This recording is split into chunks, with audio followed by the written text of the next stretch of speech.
जय हिंद, वंदे मातरम दोस्तों। आप सभी का स्वागत है आर टीचर्स लर्नर चैनल पर। आज मैं आप लोगों के लिए हिंदी के एक बहुत ही महत्वपूर्ण टॉपिक वर्णमाला अर्थात अल्फ़ाबेट लेके आया हूँ।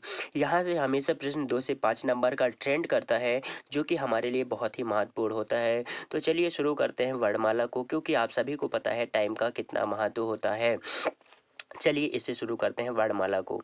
तो वर्णमाला की बात करें तो वर्णमाला का निर्माण स्वर और व्यंजन के निर्माण से होता है। तो वर्णमाला का निर्माण कैसे होता है? स्वर और व्यंजन के योग से होता है वर्णमाला का निर्माण। बात करें स्वर की, तो स्वर जो है, जो स्वतंत्र रूप से बोले जाते हैं, स्वर कहलाते हैं। अब स्वर की संख्या की बात करें तो स्वर की संख्या है 11। अगर कभी भी स्वर की कुल संख्या पूछा जाता है तो स्वर की कुल संख्या जो है 13 लगाइएगा, क्योंकि इसमें जो है अयोगवा ऐड हो जाता है। अब अयोगवा क्या है? तो अयोगवा जो होता है उसको बोलते हैं अनुस्वार। क्या बोलते हैं? अनुस्वार। और जो आहा होता है, क्या जो आहा होता है, इस आहा को बोलते हैं विसर्ग। तो अनुस्वार और विसर्ग के जो योग होता है उसको अयोगवा कहा जाता है। अब स्वर के की संख्या कितनी है? 11। कौन कौन से? आ ई ओ ए ओ औ और री। टोटल कितने हुए? 11 हुए। अगर कुल स्वरों की संख्या पूछता है तो 13। इसमें अनुस्वार और विसर्ग आहा जो है ऐड हो जाता है, और इन अनुस्वार और विसर्ग के योग को अयोगवा कहा जाता है। अब बात करते हैं व्यंजन की।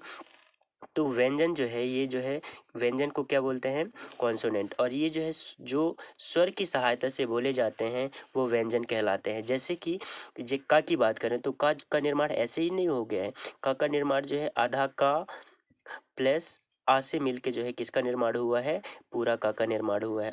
का निर्माण कैसे होता है? आधा का प्लस आकार, आ के योग से जो है का निर्माण होता है। ठीक उसी प्रकार जितने भी व्यंजन है उन सब का निर्माण जो है स्वर की सहायता से होता है। ये आप लोग ध्यान रखेंगे। अब व्यंजनों की कुल संख्या की बात की जाए तो व्यंजनों की कुल संख्या जो है 33 है। ठीक है ना? ये ध्यान रखेंगे। हम बात करते हैं स्वर के प्रकार की। तो स्वर के जो प्रकार हैं वो स्वर के जो है कितने प्रकार हैं? स्वर के 3 प्रकार हैं। कौन कौन से? ह्रस्व स्वर, दीर्घ स्वर और प्रोच्च स्वर। ठीक है। अब ह्रस्व स्वर क्या है इसे समझने की कोशिश करते हैं। जिन्हें बोलने में कम समय लगता है, जैसे आ ई उ और री, ये क्या है? ये ह्रस्व स्वर है। अब दीर्घ स्वर की बात करें, जिन्हें बोलने में थोड़ा अधिक समय लगता है, किससे? ह्रस्व स्वर से थोड़ा अधिक समय लगता है, वो दीर्घ स्वर कहलाते हैं। जैसे कि आ ई उ, ये क्या है? दीर्घ स्वर। अब प्लुत स्वर की बात करें तो ध्वनि की आवृत्ति जो है लगातार बढ़ती जाए, मतलब थोड़ा सा और इसमें टाइम लगता है। जैसे किसी को बुलाने में या किसी को पुकारने में, जैसे कि हम बोलते हैं ना राम, ठीक है ना, राम ऐसा करके बोलते हैं ना, थोड़ा टाइम लगता है। ठीक उसी प्रकार ओम का जब उच्चारण करते हैं हम तो ओम ऐसा बोलते हैं ना, तो मतलब थोड़ा टाइम लगता है, मतलब ये प्लुत स्वर हुआ। ठीक है ना? हालांकि एग्जाम में ये नहीं पूछा जाता प्लुत स्वर। अगर जब भी स्वरों की संख्या पूछा जाता है ना एग्जाम में, तो आप 2 लगाइएगा। मुख्य रूप से 2 ही है। कौन कौन से? ह्रस्व स्वर और दीर्घ स्वर। ओके, ठीक है। चलिए आगे बढ़ते हैं। अब मुख खुलने के आधार पर जो स्वर का वर्गीकरण करते हैं ना, ये निम्न टाइप से होता है। कैसे? अब मुख खुलने के आधार पर की बात करते हैं। फर्स्ट है विवृत सिर, जिसे ओपन कहते हैं। और जिन स्वरों के उच्चारण में ना मुंह पूरा खुला रहता है, जैसे कि आ। अब आ का मतलब इसको कैसे समझे? जब छोटे बच्चे होते हैं ना, जिनको हमको खाना खिलवाना होता है या पानी पिलवाना होता है, तो आप उनको बोलते हैं ना आ ऐसा कीजिए करके, तो वो आ जो होता है ना, वो मुंह ओपन अर्थात विवृत स्वर कहलाता है। क्या बोलते हैं उसको? विवृत स्वर। ओके, थोड़ा ध्यान रखेंगे आप इसे। अब बात करते हैं अर्ध अर्ध विवृत स्वर या हाफ ओपन। तो इस जिनमें जो है मुंह ना आधा खुला रहता है। किनमें? आधा खुला रहता है। किसमें? अर्ध विवृत स्वर में। जैसे आ ए ओ और औ, ये क्या होते हैं? अर्ध विवृत स्वर। अब समृत स्वर या क्लोज, जिनमें जो है मुंह जो है बंद रहता है, जैसे कि ई उ, मतलब लगभग बंद के बराबर है। हम नहीं कह सकते कि पूरा ही बंद है, लगभग बंद रहता है इसमें। किसमें? वो जो है समृत स्वर अर्थात क्लोज माउथ में। ओके। अब बात करते हैं असमृत स्वर, यानी कि हाफ क्लोज। अब हाफ क्लोज में आधा मुंह बंद रहे, जैसे कि ओ ए। हम इसको जो है ना एओ भी कह सकते हैं या फिर ओ ए भी बोल सकते हैं। ओके, थोड़ा ध्यान रखेंगे, ये समझने के लिए है ये, या फिर मतलब थोड़ा सा अपना कैसे याद रख सकते हैं उसके लिए ओ ए भी कह सकते हैं। ओ ए एक साथ मिला देंगे और ए ओ या ओ ए हो मतलब इसको इस तरह से याद रख सकते हैं। ओके। अब जीवा या जीव के द्वारा जो स्वर होते हैं वो कितने प्रकार के होते हैं, इसे समझने की कोशिश करते हैं। तो फर्स्ट है अग्रस्वर। अग्रस्वर जो है ये इनकी संख्या जो है 4। अब कौन कौन से हैं ये? ई ए। क्या है? ई और ए ये क्या है? अग्रस्वर। अब मध्यस्वर की बात करें तो केवल एक है, वो भी में आ। वो कौन सा आ? छोटा की माँ। ठीक है, ये ध्यान रखेंगे। पश्चस्वर की बात करें, इनकी संख्या है 5। अब कौन कौन से हैं? आ, उ, ओ और औ। ये कितने क्या हुआ? ये पश्चस्वर। ओके, तो जीव के द्वारा जो आ, स्वर हैं उनकी संख्या कितनी है? 3 है। ठीक है, ये ध्यान रखेंगे आप लोग। अब बात करते हैं अयोगवाद। थोड़ी देर पहले ही मैंने बोला था अयोगवाद की संख्या 2 है। कौन कौन से? एक है अम और एक है आह। तो अम को बोलते हैं अनुस्वार और आह को बोलते हैं विसर्ग। ये ध्यान रखेंगे। और इन दोनों के योग को क्या बोलते हैं? अयोगवाद। ओके, अब बात करते हैं अयोगवाद। अयोगवाद देख लीजिए यहाँ पे। अम, अनुस्वार अम और विसर्ग आह के मेल को या मर्ज को जो है अयोगवाह कहा जाता है। ठीक है ना, ये ध्यान रखेंगे आप लोग। अब स्वरों की संख्या की बात की जाए तो कितनी है? 11 है। अगर कुल स्वरों की संख्या की बात की जाए तो 13 है। अगर मात्राओं के आधार पर स्वरों की संख्या कुल कितनी है पूछी जाती है तो आप जो है 10 लगाइएगा। किसकी? मात्राओं के आधार पर। ओके, चलिए आगे बढ़ते हैं। अब आगत स्वर या ग्रहित स्वर, ये जो है ना, ये आगत या ग्रहित, ये जो है आए हुए शब्द हैं। ओके, और इनकी संज्ञा अंग्रेजी में आ। ठीक है ना, ये क्या है? आगत या गृहीत स्वर क्या है? आ, केवल एक है। अगर आगत गृहीत व्यंजन की बात की जाए तो इनकी संख्या जिनके तल पर नुक्ता होना आगत व्यंजन कहलाते हैं। मतलब ये कहीं बाहर से आए हुए हैं। ये कहाँ से आए हैं? ये अरबी फारसी शब्द से आए हुए हैं। जैसे का, खा, जा, गा, फा, ये क्या है? ये इनके तल पर नुक्ता है ना, इस तरह से। ये देखिए ना, ये नुक्ता है ना, तो ये जो नुक्ता वाले हैं ना जितने भी हैं, ये आगत या गृहीत व्यंजन कहलाते हैं। अब अर्धस्वर की बात करें तो ये अर्धस्वर 2 हैं। कौन कौन से? या और वा को अर्धस्वर भी कहा जाता है। एक बात बोल देना चाहता हूँ मैं आप लोगों के यहाँ से। थोड़ा सा ये जो चैप्टर है वर्णमाला का ना, ये थोड़ा सा मतलब लेंदी टाइप का, मतलब इसको पढ़ने में थोड़ा सा कम मन लगता है, लेकिन प्रश्न बनता है यहाँ से 2 से 5 नंबर का। मैंने बहुत बार इसमें देखा है, मतलब यहाँ से प्रश्न बनता है, इसलिए मैंने सोचा कि वर्णमाला के ऊपर जो है एक वीडियो बनाना चाहिए। ठीक है, ये ध्यान रखेंगे आप लोग। और थोड़ा ज़रूर लगता है, लेकिन एक बार थोड़ा सा जब क्लियर हो जाता है चीज़ ना, तो फिर मज़ा आने लगता है इसको पढ़ने में भी। ओके, चलिए आगे बढ़ते हैं। अब लुंठित वर्ण की बात करें तो लुंठित वर्ण जो है ना, र को लुंठित वर्ण कहा जाता है। क्या? लुंठित वर्ण कहा जाता है। ये ध्यान रखेंगे, यहाँ से प्रश्न बनता है। और पार्श्विक वर्ण की बात करें तो ला को पार्श्विक वर्ण कहा जाता है। और प्रकंपित वर्ण की बात करें तो रा को प्रकंपित वर्ण कहते हैं। अब रा जो है 2 है, एक लुंठित वर्ण और दूसरा प्रकंपित वर्ण। तो लुंठित और प्रकंपित वर्ण को क्या बोला जाता है? रा बोलते हैं। ये ध्यान रखेंगे, ऐसा थोड़ा करेंगे तो थोड़ा सा ईजिली हो जाएगा, आसानी हो जाएगी आप लोगों को। अब बात करें द्वित व्यंजन की, तो द्वित व्यंजन क्या है कि द्वित व्यंजन या युग्म वर्ण, इसमें क्या होता है ना, इसको थोड़ा सा समझेंगे हम लोग। बिल्ली, कुत्ता, कच्चा, पक्का, दिल्ली, प्रसन्न, इसको जब देखते हैं ना, तो अर्थात अंत में जो है ना, लास्ट के जो 2 वर्ड होते हैं ना, वो एक ही वर्ड के हों, तब होता है क्या? द्वितीय युग्म वर्ण। ये आप लोग अच्छा से मतलब इसको ध्यान देंगे। ठीक है ना, तो जब भी लास्ट के 2 वर्ड एक ही शब्द के होना, तो वो क्या होते हैं? द्वितीय युग्म वर्ण कहलाते हैं। यहाँ पे मैंने एक चीज़ ऐड नहीं कर पाया है कि एक होता है उच्चित ध्वनि या फिर द्विगुण व्यंजन। द्विगुण व्यंजन, अब द्विगुण व्यंजन की संख्या कितनी है? 2 है। कौन कौन से? ड़ा और दूसरा है ढा। तो ये ड़ा और जो ढा है ना, इनको बोलते हैं उच्चित व्यंजन या फिर द्विगुण व्यंजन। ये आप लोग ध्यान रखेंगे। ओके, चलिए अब बात करते हैं व्यंजनों की कुल संख्या कितनी है। तो व्यंजनों की कुल संख्या जो है 33 है। कितनी है? 33। कितने हैं व्यंजनों की कुल संख्या? कितनी है? 33 है। और फर्स्ट है क्या? स्पर्शी व्यंजन, मुख को स्पर्श करता है ये। और क वर्ग से लेकर प वर्ग तक इनकी संख्या कितनी है?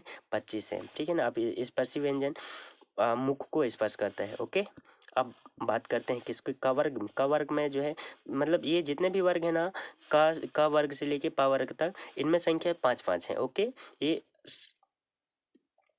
ये आप लोग ध्यान रखेंगे। उच्चारण स्थान किसका? क वर्ग का कंठ है। कंठ मतलब कंठ, जहाँ से कंठ से आवाज निकलती है, जैसे का, खा, गा, घा, इंगा। ये जो क्या है? ये क वर्ग है। अब च वर्ग की बात करें, चा, छा, जा, झा, जा।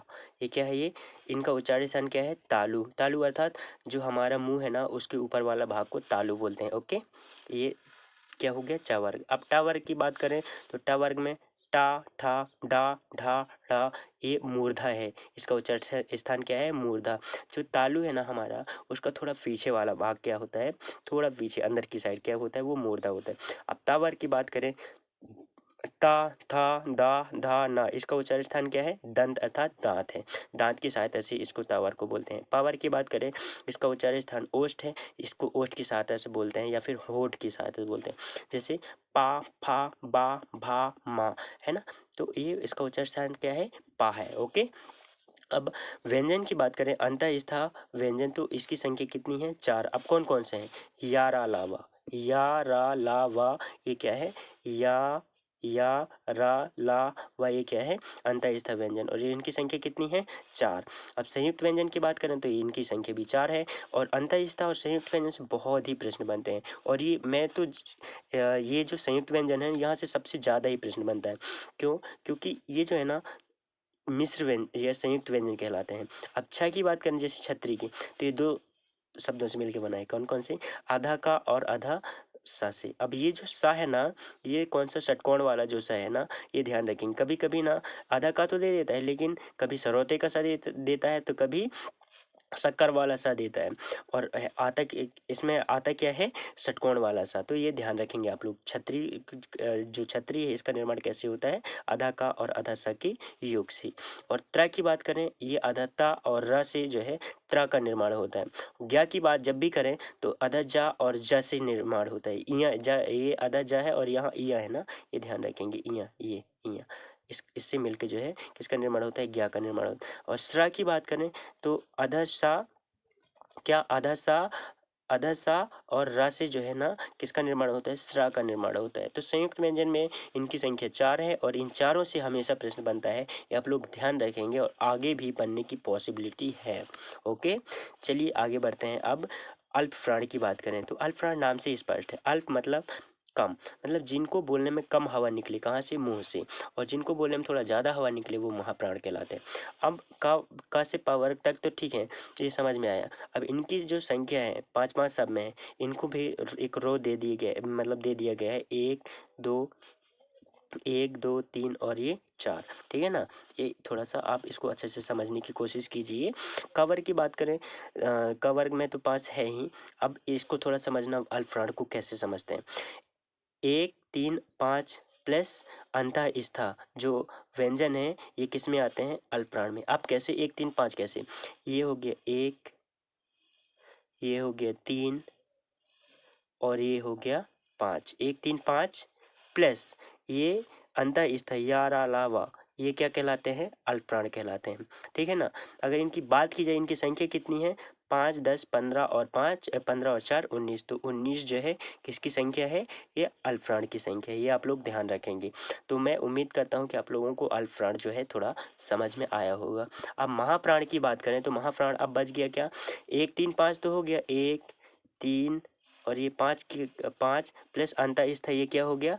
अल्प प्राण हो गया। क्या हो गया? अल्प प्राण। अब महाप्राण बचा, तो महाप्राण क्या क्या क्या हो गया?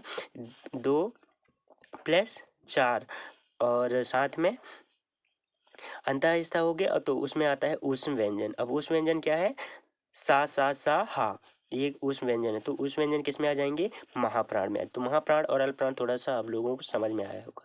अब थोड़ा बात करते हैं महाप्राण की। तो महाप्राण अब भी थोड़ी देर पहले बोला कि 2 और 4 वाले महाप्राण, और इसमें जो है ऊष्म व्यंजन आते हैं। कौन? सा और हा, तो ये क्या कहलाते हैं? महाप्राण। तो महाप्राण जो है समझ में आया होगा आप लोगों को। अब बात करते हैं घोष और अघोष की। तो घोष जो होते हैं ना, एक सेकेंड, हाँ, जो घोष होते हैं ना, मतलब अघोष और घोष को कैसे समझें? सबसे पहले तो जो घोष होता है ना, ये जो है इन जब स्वरतंत्री जो होता है, जो हमारा स्वरतंत्र है, वो उनमें कंपन होता है, और जिसमें कंपन होता है वो घोष या फिर सघोष कहलाते हैं, और जिनमें कंपन नहीं होता वो अघोष कहलाते हैं। इतना आप लोग थोड़ा ध्यान रखेंगे। ओके, और इन्हें जो है 2 भागों में डिवाइडेड किया गया है या बांटा जा सकता है। कैसे? अघोष को और सघोष को। तो सबसे पहले बात करते हैं अघोष की। तो अघोष हर वर्ग का प्रथम द्वितीय व्यंजन एवं 3 ऊष्म व्यंजन अघोष व्यंजन कहलाते हैं। कौन कौन से? देखें, इसे समझने की कोशिश करते हैं। और जैसे 5 वर्ग बताया था, 1 2 3 4 5। अब उनमें से जो एक है और जो दूसरा है, प्लस 3 क्या?